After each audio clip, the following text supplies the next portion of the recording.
Hare Krishna, chapter number 2, verse 60.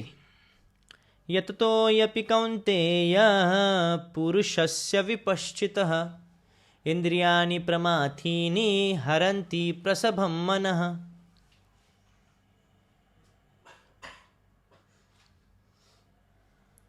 Translation. The senses. So the senses are so strong and impetuous, O Arjuna, that they forcibly carry away the mind even of a man of discrimination who is endeavoring to control them.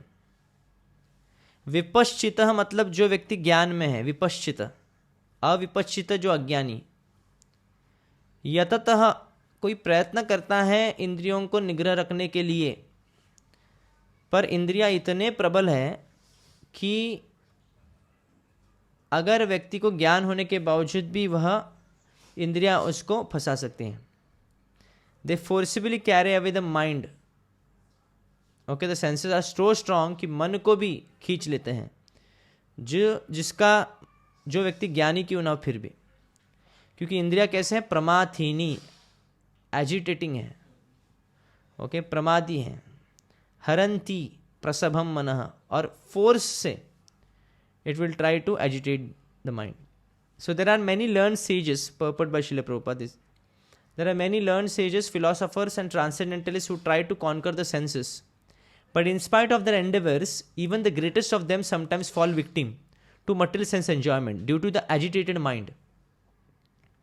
What to talk about a normal person? Even people who are great sages, they have fallen down. There are so many examples. Even Vishwamitra, a great sage, a great sage and perfect yogi, was misled by Menaka into sex enjoyment, although the yogi was endeavoring for sense control with severe types of penances and yoga practice. And of course, there are so many similar instances in the history of the world.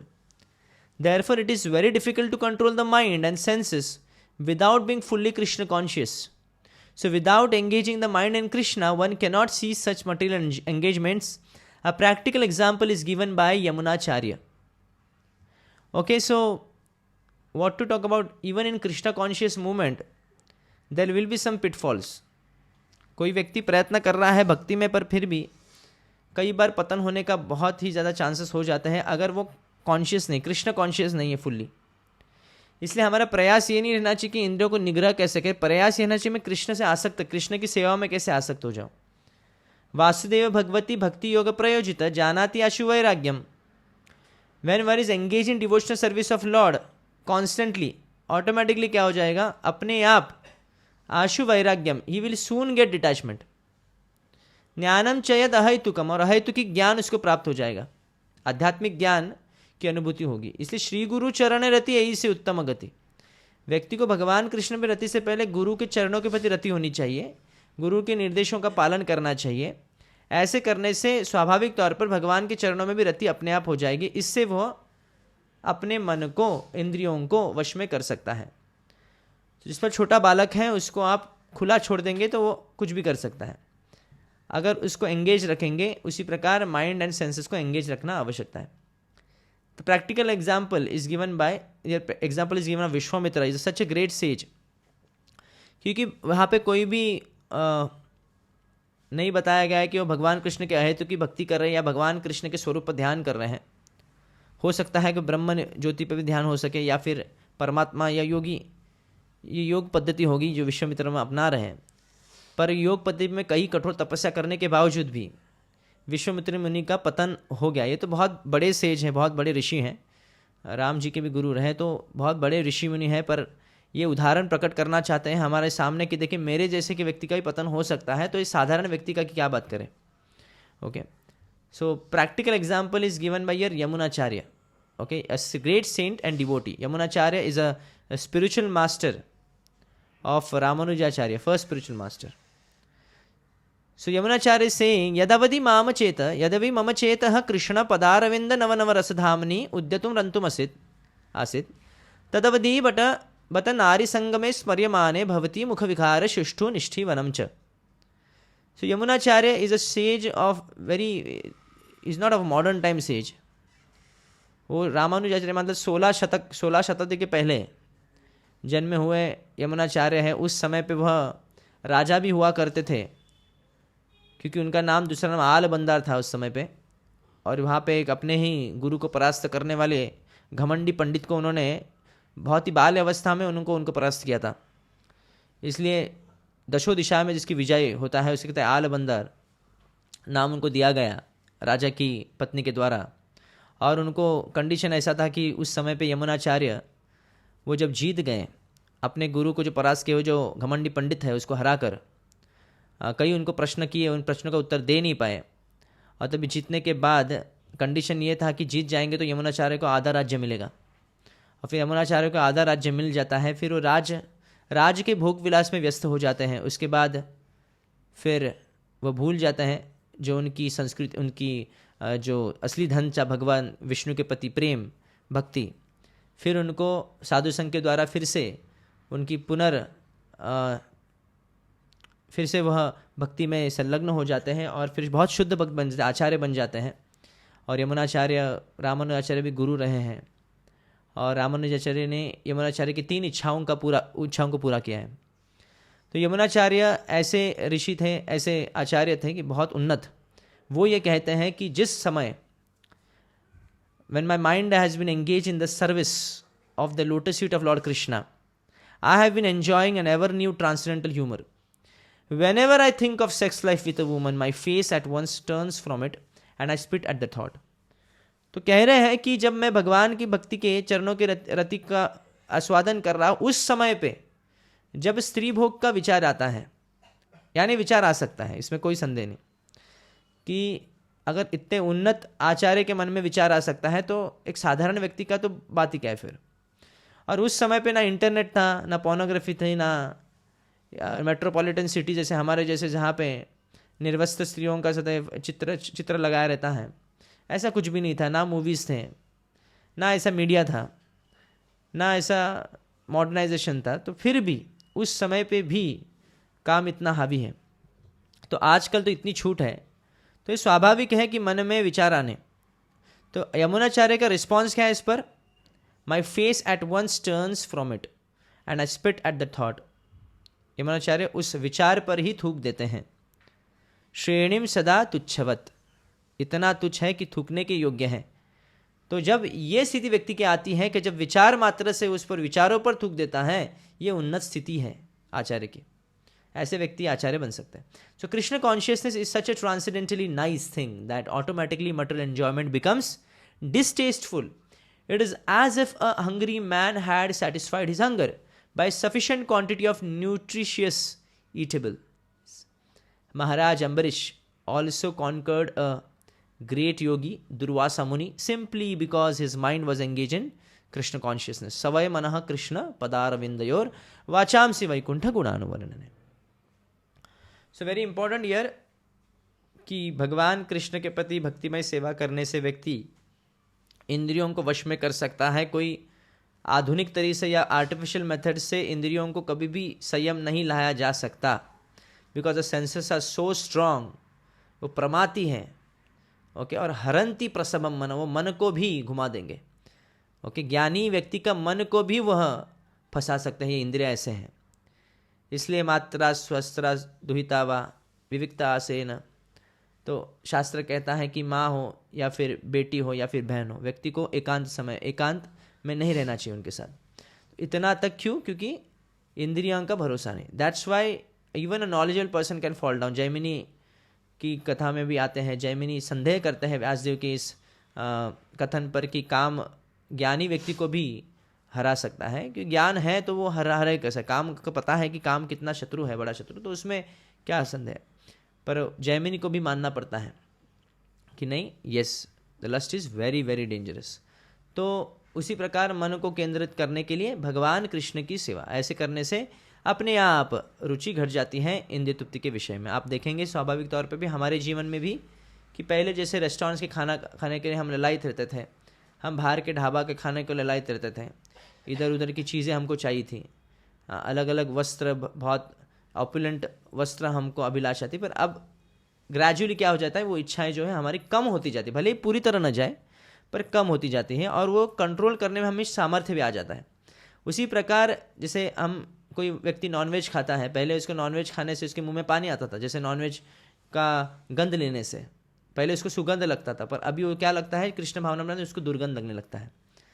तो ये है। उसी प्रकार स्त्रियों के प्रति या स्त्री पुरुष के संबंध के प्रति भी व्यक्ति की वैसी ही चेंज आना चाहिए, उसमें ट्रांसफॉर्मेशन आना चाहिए। जिस प्रकार कोई व्यक्ति भक्ति में है, तुलसी माला पहनता है, वो मांसाहार नहीं कर सकता, उसी प्रकार वो अवैध संबंध भी नहीं कर सकता। This is what Krishna is warning, that इंद्रियाणि प्रमाथिनी। सो आचार्यस must have commented also in this verse.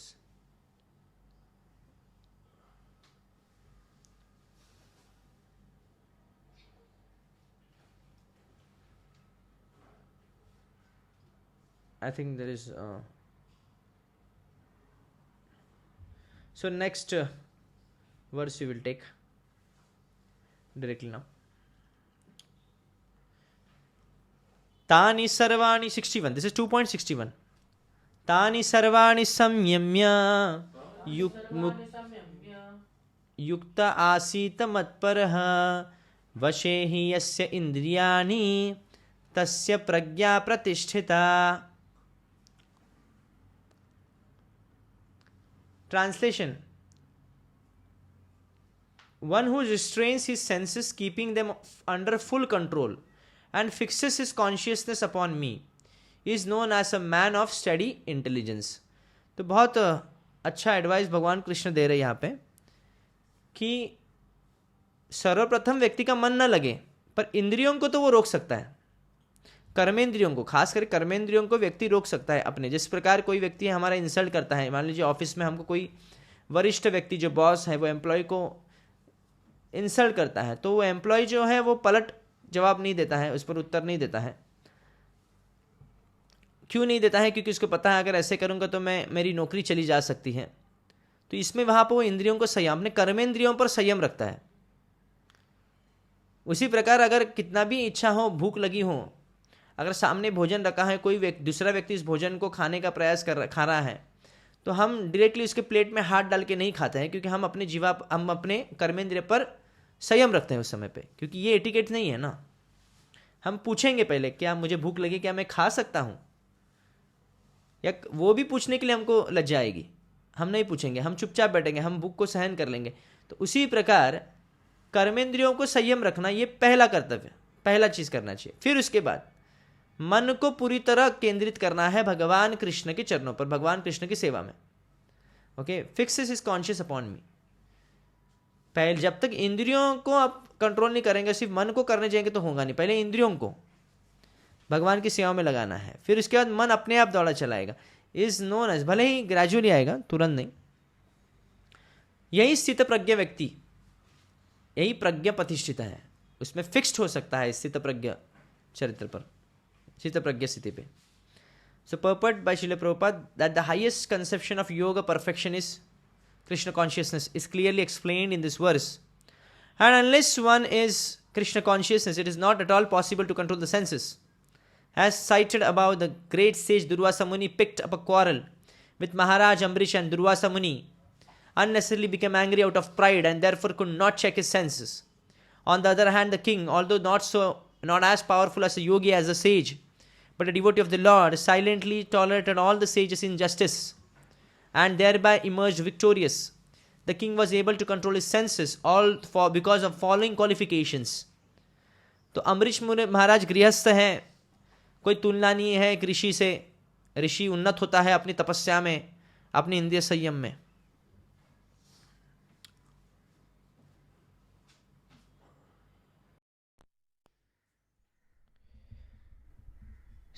कोई गृहस्थ हो या फिर योगी हो या फिर ब्रह्मचारी हो, सन्यासी हो, what matters is that the dedication, how much you are dedicated in Krishna's service. आपका प्रेम कितना है भगवान कृष्ण के प्रति, वही कृष्ण को वश में करता है। योगा कर्म धर्म ना ही कृष्णा वश, कृष्ण भक्ति हेतु एक प्रेम भक्ति रस। भगवान कृष्ण को वश में करते हैं सिर्फ और सिर्फ प्रेम भक्ति। इसलिए गृहस्थ या ब्रह्मचारी या सन्यासी ये सब उपाधियाँ होती हैं। संसार में जीने के लिए, संसार को स्थिर बनाने के लिए ये उपाधियाँ आवश्यकता होती हैं। ये भेद है, ज़रूरी है। पर जब आध्यात्मिक स्थिति में भगवान कृष्ण की दृष्टि में ये कोई भेद नहीं होता है।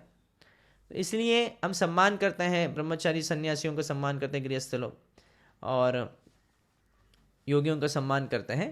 पर भगवान ये देखते हैं कि क्या भाव से वो मेरी भक्ति करते हैं, ये इंपॉर्टेंट है। इसलिए हाउ मच डेट इज। पर ये बाकी सब तो उपाधियां हैं। ये उपाधि से विनिर्मुक्त होना, सर्व उपाधि विनिर्मुक्तम तत्परत्वेन निर्मलम, सभी उपाधियों से मुक्त होना, यही जीवन का लक्ष्य होना चाहिए। हमारे संसारी जीवन में हम कब तक रहेंगे? सभी उपाधियों से मुक्त होकर तत्परत्वेन निर्मलम ऋषिकेन ऋषिकेश सेवनम भक्ति रुच्यते। भक्ति उसे ही कहते हैं जो सभी उपाधियों से व्यक्ति मुक्त है। कोई अपने आप को इंजीनियर समझता है, कोई अपने आप को डॉक्टर समझता है, कोई अपने आप को लॉयर समझता है।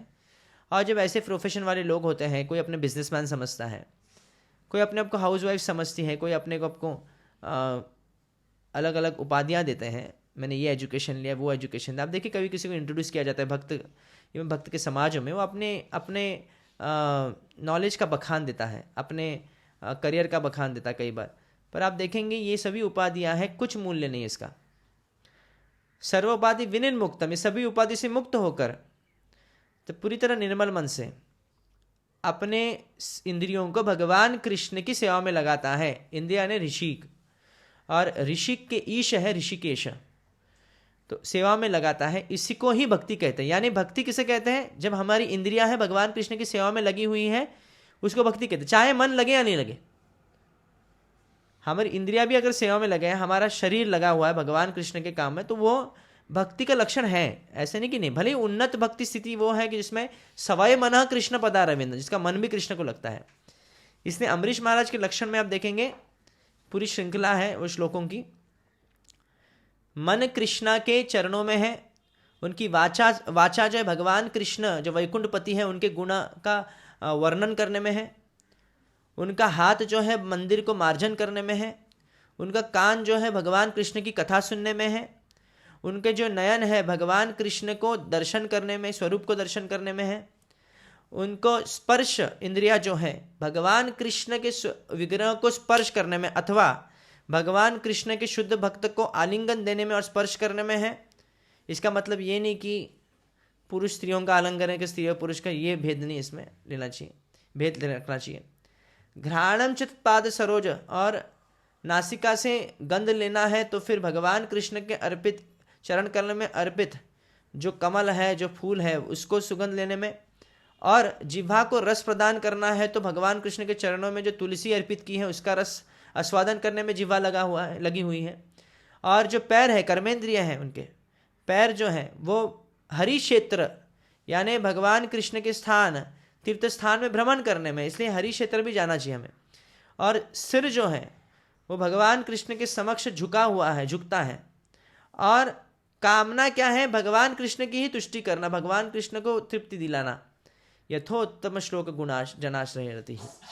तो ये इसका श्लोक का श्रृंखला है। संस्कृत में इसको ऐसे बोला जाएगा, सवय मनः कृष्ण पदारविंदयोर्वचांसि वैकुंठ गुणानुवर्णने करौ हरेर मंदिर मार्जनादिषु श्रुतिं चकारच्युत सत्कथोदये मुकुंदलिंगालय दर्शने दृशो तद्वृत्य गात्र स्पर्श अंग संगमं घ्राणञ्च तत्पाद सरोज सौरभे श्रीमत्तुलस्यारसनां तदर्पिते पादौ हरे क्षेत्रपदानुसर्पणे शिरोरशे केशपदाभिवंदने कामं च दास्य न तुदा काम काम्यया यथोत्तम श्लोक गुणा जनाश्रयारतिः।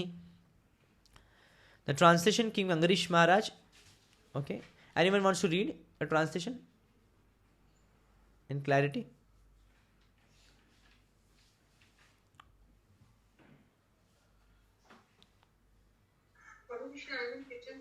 Okay. King Ambarisha fixed his mind on the lotus feet of Lord Krishna,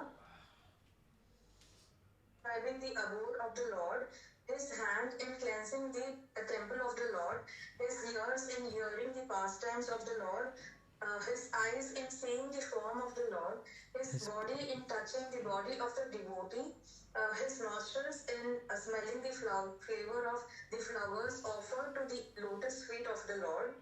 his tongue in tasting the tulsi leaves offered to him, his legs in traveling to the holy place where his temple is situated, his head in offering obeisances unto the Lord, and his desires in fulfilling the desires of the Lord. And all these qualifications made him fit to become a Matpara devotee of the Lord. Okay. So mat parma mat parma krin mat parmo मत भक्त संग वर्जितः निर्वैर सर्वभूतेषु यह समामेति पांडव। भगवान कृष्ण गीता में भी कह रहे हैं कि कौन व्यक्ति मेरे पास आता है जो मत पर है।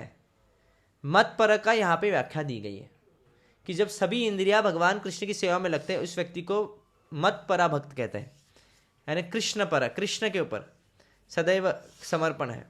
मत पर कृन मत परमो, मत कर्म कृन मत परमो। आप भगवान कृष्ण के लिए कर्म करने वाला, भगवान कृष्ण के ऊपर पूरे शरणागत होने वाला।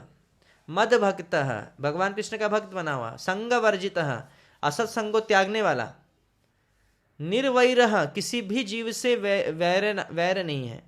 सर्वभूतेषु, कोई भी जीव से वैर की भावना नहीं है। यह स, ऐसा व्यक्ति जो है माम एति, वो मेरे पास आता है हे पांडव। तो ऐसे भगवान कृष्ण भी मत परा भक्त के कंट्रोल में आते हैं। So the word Matpara is most significant in this connection. How one can become Matpara is described in the life of Maharaj Ambrisha. Srila Baladev Vidyabhushan, a great scholar and acharya in the line of Matpara. Okay, Baladev Vidyabhushan बहुत ही उन्नत भक्त हैं और हमारे संप्रदाय में आते हैं। I guess he was from Madhva Sampradaya earlier and later joined this Gaudiya संप्रदाय। ये वही आचार्य है जिन्होंने वेदांत सूत्र में भाष्य लिखा हमारे संप्रदाय में। कोई भी संप्रदाय को ऑथराइज तभी माना जाता है जब कोई आचार्य उस पर, इस संप्रदाय से वेदांत सूत्र पर भाष्य लिखता है। तो वेदांत सूत्र पे कमेंट्री सर्वप्रथम बलदेव विद्याभूषण जी ने लिखी थी। और श्रील प्रभुपाद जी आप देखेंगे भगवद गीता के जो ट्रांसलेशंस किए हुए हैं उनको डेडिकेशन किसको डेडिकेट करते हैं? बलदेव विद्याभूषण को डेडिकेट करते हैं। आप इंट्रोडक्शन में आप के पहले में आप देख सकते हैं पेज में कि बलदेव विद्याभूषण को डेडिकेट कर रहे हैं, क्योंकि ट्रांसलेशन लगभग सिमिलर ही है। और बलदेव विद्याभूषण जी उन्होंने गौड़ीय संप्रदाय को मान्यता प्रदान करवा के दी थी समाज के सामने, सभी बाकी संप्रदायों की दृष्टि में भी। और जब वेदांत सूत्र के लिखने की बात आई तभी बहुत कम समय था। सब पंडित, सब जो ज्ञानी लोग थे, जो अलग अलग संप्रदाय के जो पंडित लोग थे, उन्होंने कहा कि आपको कल ही प्रेजेंट करना है, अभी इतना समय पर्याप्त नहीं है। वेदांत सूत्र को लिखना मतलब कई महीने लग जाते हैं, कभी साल भी लग सकते हैं। कैसे संभव है? किसी पे कमेंट करना इतना आसान नहीं होता वेदांत सूत्र पर। और ओरिजिनल भी होना चाहिए, ऐसे नहीं किसी की कॉपी करवाना है। कॉपी भी नहीं कर सकते आप, कॉपी करने का भी समय नहीं है इतना। तो उस समय पे वो गोविंद जी के मंदिर में जाकर वृंदावन में गोविंद जी के दर्शन करते हैं, गोविंद जी को प्रार्थना करते हैं कि मैं क्या करूं, आप ही मुझे गाइड करिए। फिर गोविंद जी कहते हैं कि मैं डिक्टेट करता, तुम लिखते जाओ। तो वो गोविंद जी स्वयं वेदांत सूत्र का भाष्य देते हैं और बलदेव विद्याभूषण लिखते हैं। इतने उन्नत भक्त हैं कि गोविंद जी इनको सुनाते हैं सब, और लिखने के बाद वो प्रेजेंट करते हैं और सभी लोग सराहते हैं। और फिर सभी लोग पूछे इसका नाम क्या है, इस भाष्य का नाम क्या होगा। जिस प्रकार कोई नाम होना चाहिए भाष्य का, जिस प्रकार शंकराचार्य वेदांत सूत्र में भाष्य देते तो उसका नाम है शारीरिक भाष्य, तो इसलिए भाई इसका नाम क्या है? तो बलदेव विद्याभूषण इसका नाम है गोविंद भाष्य, क्योंकि गोविंद ने लिखा है। तो ऐसे बलदेव विद्याभूषण बहुत ही विख्यात आचार्य हैं, ग्रेट स्कॉलर एंड आचार्य। इन द लाइन ऑफ मतपरा रिमार्क्स ही सेज दैट मद भक्ति प्रभावेन सर्वेन्द्रिय विजय पूर्विक स्वात्म दृष्टि ही स्वलभेति भावः। The senses can be completely controlled only by the strength of devotional service to Krishna. इससे जब तक आप थकाएंगे नहीं हमारे इंद्रियों को भगवान कृष्ण की सेवा में, तब तक उसको इंद्र तृप्ति करने में बल रहेगा। That's why Prabhupada also advises कि इतने थका दो अपने शरीर को भगवान की सेवा में कि आप जैसे ही पड़े पड़े सो जाए, जैसे ही पड़ जाए तो सो जाए, आपको और कुछ विचार करने की शक्ति ना हो। Also the example of fire is sometimes given as a blazing fire burns everything within a room. Lord Vishnu, situated in the heart of the yogi, burns up all kinds of impurities. The Yoga Sutra also prescribes a meditation on Vishnu and not meditation on the void. The so-called yogis who meditate on something other than the Vishnu form simply waste their time in a vain search for some phantasmagoria. We have to be Krishna conscious, devoted to the personality of Godhead. This is the aim of the real yoga. So मतपरा भक्त का आचरण लक्षण बताया गया है. तो स्थित प्रज्ञ का लक्षण जो है अम्बरीश महाराज के चरित्र में तो पूरी तरह आ जाता है. तो स्थित प्रज्ञ का आगे जब कोई डेफिनेशन ही देना है, स्थित प्रज्ञ के बारे में बोलना भी है, ये समझना है, तो अम्बरीश महाराज की छवि स्मरण रखिए कि कैसे वो अपनी इंद्रियों को भगवान की सेवा में लगाते और मन भी. इसलिए कैसे वो अपने कोई इंसल्ट को भी सहन कर पाए. दुर्वासा मुनि ने इतना इंसल्ट किया, फिर भी दुखेशु अनुद्विग्न मना, अनुद्विग्न उद्विग्न नहीं हुए. वितराग भय क्रोध, पूरी तरह भय से रहित थे. दुर्वासा मुनि ने जब उनको कहा कि तुमको मैं मार दूंगा, कृत्या प्रकट करने में अम्बरीश महाराज ने अपने सिर झुका दिया और सिर्फ प्रार्थनाएं अर्पित की भगवान के प्रति. तुरंत सुदर्शन चक्र आकर उनकी रक्षा किए और दुर्वासा मुनि के लिए भयावह स्थिति निर्माण हो गई. दुर्वासा मुनि आगे आगे और सुदर्शन पीछे पीछे, कोई बचाव नहीं कर पाया. स्वयं भगवान विष्णु भी कहे कि दुर्वासा मुनि बचना है तो मेरे हाथ में कुछ नहीं. भगवान ने हाथ उठा दिए, बोले अभी सिर्फ अम्बरीश महाराज ही कुछ कर सकते हैं. तो फिर से प्रणाम करने गए. दुर्वासा मुनि ने प्रणाम किया, दंडवत प्रणाम किया अम्बरीश महाराज को. एक गृहस्थ को एक योगी ने प्रणाम किया, क्योंकि भक्ति स्तर पर कोई आश्रम की उपाधि माने नहीं रखती है. तो ऐसे करने पर अम्बरीश महाराज इतने लज्जित हुए, उन्होंने सुदर्शन को प्रार्थना की और कहे कि आप थोड़ा ठंडा हो जाइए, अभी आप उन पर हावी मत होइए. तो ये अम्बरीश महाराज जी के चरित्र में हम देख सकते हैं कैसे स्थित प्रज्ञ व्यक्ति हैं, कैसे उठते हैं, कैसे बैठते हैं, कैसे चलते हैं, कैसे अपनी इंद्रियों को संयम में रखते हैं भगवान की सेवा में. सो भगवान कृष्ण बहुत ही अच्छा यहाँ पे सुझाव दे रहे हैं कि तानी सर्वाणी संयम में पहले क्या करना है, अपनी इंद्रियों को संयम में रखो. क्या करके भगवान कृष्ण की सेवा में लगाकर, और फिर मन को केंद्रित कर दो लक्ष्य पर. भगवान या सबसे अच्छा मन को केंद्रित कर सकते शिव गुरु चरण रति. भगवान गुरु के इंस्ट्रक्शन को पर अपने जीवन का लक्ष्य बनाना, मन को गुरु ने जो कहा है उन पर केंद्रित करना. ऐसे करने से यस्य इंद्रियाणि वश, इंद्रियों को वश में कर सकते हैं. ऐसे व्यक्ति को प्रज्ञ कहते हैं.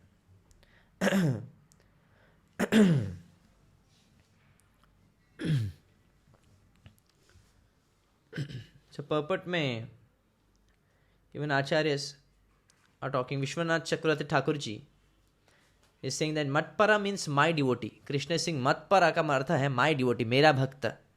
Without devotion to me, one cannot conquer the senses. Krishna clearly कह रहे हैं. So this will be seen in later verses of the Gita also. So Uddhav, maybe in Srimad Bhagavatam this is there, that Uddhav says that Prayashaha Pundarikaksha yujanto yogino manah vishidanti asamadhanam mano nigraha karshitah atha ananda dugdam dugham padambujam hamsah shrayerana. O lotus-eyed Lord, generally those yogis who try to steady the mind experience frustration because of their inability to perfect the state of trance. Thus they weary in their attempt to bring the mind under control. Therefore, O lotus-eyed Lord of the universe, swan-like men happily take shelter of your lotus feet and the source of all transcendental ecstasy. Srimad Bhagavatam का ये श्लोक है. So the person whose senses have been brought under control is the Sthita Pragya Vyakti. And this distinguishes him from the sadhaka, the person attempting to do so. तो स्थित प्रज्ञ व्यक्ति में और एक साधक में भेद क्या है? साधक जो है अपने इंद्रियों को कंट्रोल करने में संघर्ष करता है, मन उसके कंट्रोल में नहीं है. और आप देखते हैं सौभरी ऋषि की कथा में भी आते हैं कि सौभरी ऋषि कई प्रयास करते हैं, कई तपस्या करते हैं, जल में जाके तपस्या करते हैं. जल में तो कोई नहीं आएगी ना अप्सरा डिस्टर्ब करने के लिए. तो जल में तपस्या करने के बाद मछली का संगम देख के भी विचलित हो जाते हैं. तो एक सौभरी मुनि जैसे इतनी कठोर तपस्या करने वाले भी पतन हो सकता है. इसलिए उपाय एक ही है, भगवान कृष्ण के प्रति रति नहीं है, वो इंद्रियों को संयम नहीं रख सकता. Sri Ramanujacharya is saying that when the mind is focused on me as its object, then such a mind purified by the burning away of all impurities and devoid of attachment to the senses is able to control the senses. तो contamination हमारे अनर्थों को निकालना, जब भगवान कृष्ण के चरणों में व्यक्ति रखती लगती तो अपने आप अनर्थ निकल जाते हैं पहले, और उसकी इंद्रिय तृप्ति के प्रति लालसा कम हो जाती है। ऐसा व्यक्ति इंद्रियों पर संयम करता है। Then the mind with the senses under control will be able to experience this self. तभी व्यक्ति आत्म साक्षात्कार होता है। अगर इंद्रियों संयम में नहीं है तो आत्म साक्षात्कार नहीं हो सकता। यथा अदनि रुद्धता शिखः, as the leaping fire fanned by the wind burns away a forest of dry trees, so Vishnu, who is in the hearts of all the yogis, destroy all the sins. Okay, जिस प्रकार wind fire को और बढ़ा देता है, पूरे forest को जला सकता है, उसी प्रकार विष्णु सभी पापों को हमारे नाश कर देते हैं। श्री केशव कश्मीरी जी is saying that because the uncontrolled senses are the cause of all disturbances, one with spiritual intelligence seeking transcendence should make their first priority to control one's senses. पहला प्रायोरिटी होना चाहिए सेंसेस को कंट्रोल करो। How to control? By engaging Krishna's service. So controlling senses is troublesome. There is no doubt about that. One should be seated or situated in the meditation of maintaining the control. Here the word asita or seated does not refer to literally being seated, but rather to being established or situated. युक्ता आसीत मतलब ये नहीं होता है कि सिर्फ बैठना। आसीत मतलब स्थित भी होना आता है। One is sitting on that position means one is established himself in that position. So this verse concludes on how such a one is seated. If one were to question how is it possible to control the restless senses which are turbulent by nature, Lord Krishna reveals that by devotion of mind and heart into the Supreme Lord Krishna, one will surely be able to control the senses. इसमें कोई संदेह नहीं, इंद्रियों को control करने के लिए एक ही उपाय है, कृष्ण के प्रति रति जागृत करना। Lord Krishna is present within the heart of all living entities as Rishikesha, the Lord of the senses.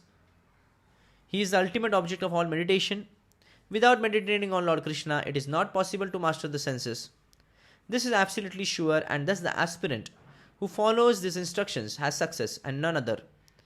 So in conclusion, one cannot be in transcendental meditation without controlling the senses, and the controlling of the senses is not possible without devotion to Lord Krishna. Thus devotion to Lord Krishna can be seen as the essential ingredient assuring all success. तो केशव कश्मीर जी कोई संदेह नहीं रखना चाहते यहाँ पे कि कृष्ण की सेवा में अगर किसका इंद्रिय लग जाता है, मन लग जाता है, तो इसमें कोई संदेह नहीं को इंद्रियों को वो बस में कर लेगा। Any questions?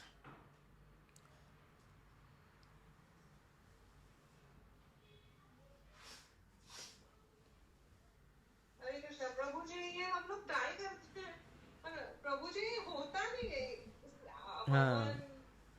मतलब अभी देखो हम लोग सब फॉलो कर रहे हैं पर इतना नहीं हो रहा है प्रभु जी। कुछ easily we get distracted. Easily be distracted. The point is that we have to understand हमारा जो कितने जन्मों से हम इस मन को लेके चल रहे हैं, इसका कोई पता नहीं है। और माइंड पे जो इम्प्रेशंस है वो बहुत ही जमे हुए हैं अच्छी तरह से। भले ही शरीर नया है पर मन तो वही है। इसकी वजह से जो आवेश है, जो इंद्रिय तृप्ति करने का, वो सदैव बना रहेगा। It's not safe, one is not safe till he doesn't go back to God. जब तक वो भगवत धाम नहीं गया ना, तब तक वो कोई भी पाप कर सकता है, वो कोई भी जीव क्यों ना हो, ऑब्वियसली आचार्यों को छोड़ के। तो वी हैव टू अंडरस्टैंड इतना इजी नहीं है। द पॉइंट इज दैट हम लोग आर्टिफिशियली कंट्रोल करने को देखते हैं। आप जब भगवान कृष्ण के कीर्तन में मग्न है, मान लीजिए भगवान कृष्ण कीर्तन में, संकीर्तन में है, तो बहुत स्वाभाविक है कि व्यक्ति की इच्छा इंद्रिय तृप्ति करने के लिए बहुत कम हो जाएगी। वहाँ पे बहुत कम है, ग्रेजुअली वो प्यूरिफाई हो जाता है। जैसे मान लीजिए आप उन्नत भक्त के साथ बात कर रहे हैं, वो आपसे कुछ पूछ रहे हैं, उस समय पे आप अपना बेस्ट बिहेवियर देंगे। आप ऐसा कोई भी बिहेवियर नहीं रखेंगे साधुओं के संग में कि जिसमें नियमों का भंग हो। पर जब आप अकेले होते हैं तब ये संघर्ष बहुत तीव्र हो जाता है, इसलिए बहुत डिफिकल्ट होता है. That's why association of devotees is the only boon in this humanity, in this world. हमारे लिए अगर सेफ्टी यही है कि साधुओं के संग में रहना, वैष्णवों के संग में रहना, ताकि कोई वैष्णव हमको बता सके हमारी क्या गलती है. अकेले रहेंगे तो ये बहुत डिफिकल्ट टास्क है इंद्रियों को संयम रखना. और वैसे भी ये ग्रेजुअली डेवलप होता है, ऐसे नहीं कि आप तुरंत कर सकते हैं. कई बार ऐसे होगा कि कई दिनों तक आपका मन इतना नहीं भटकेगा, पर अचानक मन भटकने लगेगा. ये मन का स्वभाव है, कोई अनप्रेडिक्टेबल है ये मन, ये इंद्रिया भी अनप्रेडिक्टेबल है. अचानक it can get aroused for sense gratification. अचानक आपके कोई पता नहीं कभी होगा, कैसे होगा, कुछ नहीं पता, कभी भी कैसे भी हो सकता है, क्योंकि हमारा कंडीशनिंग ऐसा है, पूर्व जन्म के कर्म हैं, कई सारे संस्कार हैं, ये सब मैटर करते हैं. That's why advice is not given that your mind will become 100% free of lust. Lust will come. Yes why Yamunacharya के जो उदाहरण में आपको समझ में आता है कि लस्ट, एंगर, ग्रीड ये सब आ सकता है. सहन करने की शक्ति को बढ़ाना है बस. We should not act, that's the thing, we should not react on it. Give a proper response to it. How to give response when lust come और एंगर कम्स. जैसे एंगर आता है तो पहला चीज क्या करना चाहिए, वश ही यस्य इंद्रिया, यानी पहले तुम इंद्रियों पर वश करो. तुम कर्मेंद्रिया जो अपने मुख को बंद रखो. ये पहला तो कर ही सकते हैं ना, क्या प्रॉब्लम है करने में इसको. चुप बोलना है, मौन कला नास्ति. फिर उसके बाद दूसरा चीज क्या करना है कि हमको ये मनन करना है कि मेरे कर्मों की वजह से मुझे मिल रहा है. भगवान मुझे कोई बड़ा अपराध का दंड देना चाहते थे पर थोड़ा सा दे दे. ऐसे करके भी हम अपने आप को, मन को समझा सकते हैं. फिर भी नहीं हो रहा है तो हरिनाम जप कर लेना. हरिनाम, एक बार ऐसी हुआ, प्रभुपाद जी देखे कि सेवा ठीक से नहीं हो रही थी, तो प्रभुपाद जी ने देखा कि बहुत चिढ़े. प्रभुपाद तो बहुत क्रोध किया, और वो क्रोध अच्छा भी है कि सेवा ठीक से नहीं, ये नहीं हुआ, वो नहीं हुआ, फेस्टिवल था. तो कोई शिष्य ने, कोई नया नया आया था, साधक आया था, उसने प्रभुपाद जी को कहा, प्रभुपाद जी काम डाउन, आप शांत हो जाइए, चैंटिंग कीजिए. अब प्रभुपाद जी सच में उन्होंने क्या किया, उसकी माला जो है लिए हाथ में, चैंटिंग कर ली. तो yes, this is way we can control our mind. So chanting को सुनने से पहले दौड़ेगा, पर कम से कम आप एंगेज तो रहेंगे, अपनी इंद्रिय तो एंगेज है. जब माइंड इतना डिस्टर्ब, तो बहुत डिफिकल्ट टास्क है, पर हमारा रिस्पॉन्स भी अच्छा होना चाहिए उस पर. जब कोई व्यक्ति, शत्रु अगर हावी पड़ रहा है, हमारे पास टैक्टिक्स भी होने चाहिए. हमको वेपन को नीचे नहीं गिराना है, एटलीस्ट डिफेंसिव तो बनना चाहिए कम से कम. तो वेपन से हरिनाम, भागवत, आपको जो सेवा अच्छी लगती है वो करिए उस समय पे. मान लीजिए इंद्रिय ज़्यादा विचलित हो रहा है, आपको रीडिंग करना पसंद है, रीडिंग कीजिए. आपको जप करना पसंद है, जप कीजिए. अगर उतना भी संभव नहीं है तो कोई जो सीनियर व्यक्ति है उसको फ़ोन करके उससे थोड़ा भगवान कृष्ण के बारे में चर्चा कीजिए, या फिर शास्त्र के बारे में चर्चा कीजिए. इससे आप बच सकते हैं. बहुत डिफिकल्ट है, इसलिए तो सब लोग नहीं कर पाएंगे. मनुष्य नाम सहस्त्र जो कश्चिन सिद्ध है, कई लाखों मनुष्य में ये किसी को अवसर मिल रहा है. कठिन है, इसमें कोई संदेह नहीं. उसके लिए आसान है जिसके मन, सभी इंद्रिया भगवान कृष्ण की सेवा में लगे हुए, जिसको कोई टाइम नहीं. इसलिए प्रभुपाद कहते हैं डोंट गिव टाइम. लस्ट क्या करेगा तुम्हारा, तुम टाइम ही नहीं दोगे तो मन को सोचने के लिए. The moment you give time to the mind, then there will be lust, greed, anger, everything will come. इसलिए यहाँ पे अगले श्लोकों की श्रृंखला में आपको ये जवाब मिल जाएगा. ध्याय तो विषयान पुंसा, ये सब श्लोक आ जाएंगे ना उसमें आपको उत्तर मिल जाएगा कि इसमें पहला चीज़ है ध्यान ही नहीं करना है विषय वस्तु पर. आपके मन में आ रहा है पर उसमें ध्यान मत करिए. ध्यान तो एफर्ट से आ रहा है ना आपके, आप मन को उस दिशा में भागने की अनुमति दे रहे हैं, इसलिए तो ध्यान हो रहा है ना उस पर. ऐसे कोई विषय वस्तु सामने आता है तो हम इस पर ध्यान करते बैठेंगे. ध्यान कैसे, कोई व्यक्ति, जब अजामिल की कथा आती है, अजामिल की कथा में आप देखेंगे कि जब गलत दृष्टि वो देख लेता है, एक शूद्र और शूद्रानी को जब आलिंगन करते हुए देख लेता है, उसका मन तुरंत आकर्षित हो जाता है. इससे स्वाभाविक है ये आकर्षित होना, क्योंकि मन में ऐसे संस्कार है. आकर्षित होने के बाद वो पूरे कंट्रोल से, पूरे प्रयास से वो मुड़ जाता है, वहाँ से वो चलने की प्रयास करता है. फिर इंद्रियों इतनी तीव्र है, इतनी मन इतना प्रमाती है, वो अपने आप मन को थोड़ा छूट देता है और फिर से पलट के देखने के लिए लग जाता है और मनन करने लगता है. ध्यान के जो देखा उस पर ध्यान करने लगता है, मनन करने लगता है, फिर वो क्रिया में परिवर्तन कर देता है. इसके वजह से फॉल डाउन होता है. जब तक मन में कोई नियम भंग हो जाते हैं तब तो कोई अपराध नहीं है. जैसे क्रियाओं में उत्पन्न हो जाते हैं तो फिर बहुत बड़ा अपराध हो सकता है. तो इसलिए हमको भले ही कठिन है, जटिल है, एक तो कर सकते हैं हम कि क्रिया में उसको मत लाइए, पहला चीज़। मन में आना है, मन में आ रहा है तो वाचा में मत लाइए, क्रिया में मत लाइए, इतना तो कर ही सकते हैं। इसलिए स्वाध्याय अभ्यासनम चैव तपो वाण्णमय उच्यते। हमारी वाणी के लिए तपस्या क्या है? स्वाध्याय करना, शास्त्र का अध्ययन करना। ये बहुत इंपॉर्टेंट तपस्या है। इसलिए शास्त्र भागवत अध्ययन करने से और हरिनाम का उच्चारण अच्छी तरह से करने से, सुनने से और साधुओं के संग में बहुत सेफ में रहेंगे और ग्रेजुअली हम इसको पार कर लेंगे। तो इसलिए बहुत इंपॉर्टेंट है कि कई सारे एडवाइजेस हैं, पर इसमें एक याद रखिए कि समय मत दीजिए इंद्रियों को, आप मन को समय मत दीजिए। आप इतना व्यस्त रहिए भगवान की सेवा में, आपको समय ही नहीं दूसरा कुछ विचार करने के लिए। जब समय मिलता है तभी मन विचलित होता है। Okay, next verse Bhagavad Gita में 2.64 सेकेंड चैप्टर 64th वर्स। रागद्वेष विमुक्तस्तु विषयान इंद्रियश्चरन् आत्मवशर्विधेयात्मा प्रसादम अधिगच्छति। Okay sorry, so we are on 62.